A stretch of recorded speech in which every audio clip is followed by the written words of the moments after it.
जो हमारे हिंदू यहाँ के दुकानदार हैं अपने इनसे ही सामान खरीदना और इनसे हमने क्यों लेना सामान। इंडिया में पिछले कुछ सालों से सोशल मीडिया पर मुसलमानों के इकोनॉमिक बॉयकॉट की वीडियोस पोस्ट की जा रही हैं। जगह जगह राइट विंग हिंदू तंजीमों और हुक्मरान जमात बीजेपी के मुकामी रहनुमा मुसलमानों से खरीदो फरोख्त न करने की अपीलें कर रहे हैं। इस मुहिम का मुसलमानों की कारोबारी सरगर्मियों पर गहरा असर पड़ रहा है। अब कुल मिला के हमारे कस्टमर ख़त्म ही हो गए।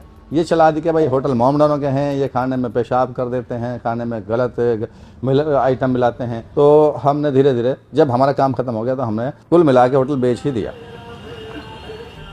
वेस्टर्न उत्तर प्रदेश के एक हिंदू मजहबी रहनुमा स्वामी यशवीर महाराज कहते हैं कि हिंदुओं को मुसलमानों के रेस्टोरेंट्स और होटल्स में नहीं खाना चाहिए। मुसलमानों के बहुत बड़ी संख्या में लोग सनातन धर्म के लोगों के भोजन में थूकने, मूत्र करने या गौ मांस मिलाने का या उसमें ऐसी औषधि मिलाने का जिस औषधि मिले भोजन को कोई सनातन धर्म के लोग करें तो नपुंसक हो जाएं और महिलाएं बांझ हो जाएं।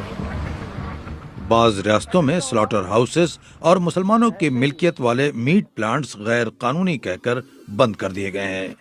हमारी जो टर्नओवर ईयरली होता था वो 1000 CRs का हो जाता था और 1500 से 2000 लोग हमारी कंपनी के एम्प्लॉय भी थे और जो सप्लायर होते हैं उनकी पीछे की जो फैमिली होती है 15 से 20 हजार लोग उसमें, क्योंकि पूरी चेन होती है इस बिजनेस के अंदर, वो सब मुतासिब हुए हैं इस काम से।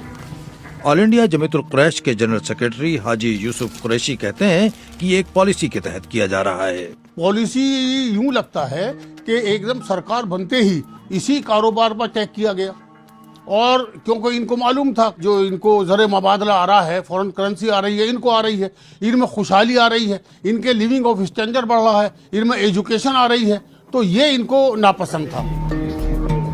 रूलिंग पार्टी बीजेपी से करीब समझे जाने वाले दाएं बाजू के दानिश्वर और माहिर इक़्तिसादियात डॉक्टर शुभ्रो कमल दत्ता कहते हैं कि ये सोचना ही गलत है कि हुकूमत मुसलमानों के साथ तफरीक बरत रही है। मैं समझता हूँ कि सरकार की नीति में किसी भी इस तरह का पक्षपात नहीं है। हाँ, जो कानून तोड़ेगा और अपना आइडेंटिटी छुपाएगा उसके ऊपर कठोर कार्रवाई की जाएगी। ये तो कोई नहीं कह रहा है कि पूरे मुस्लिम बिरादरी को इकोनॉमी से बाहर कर दिया जाए, ये तो नामुमकिन है।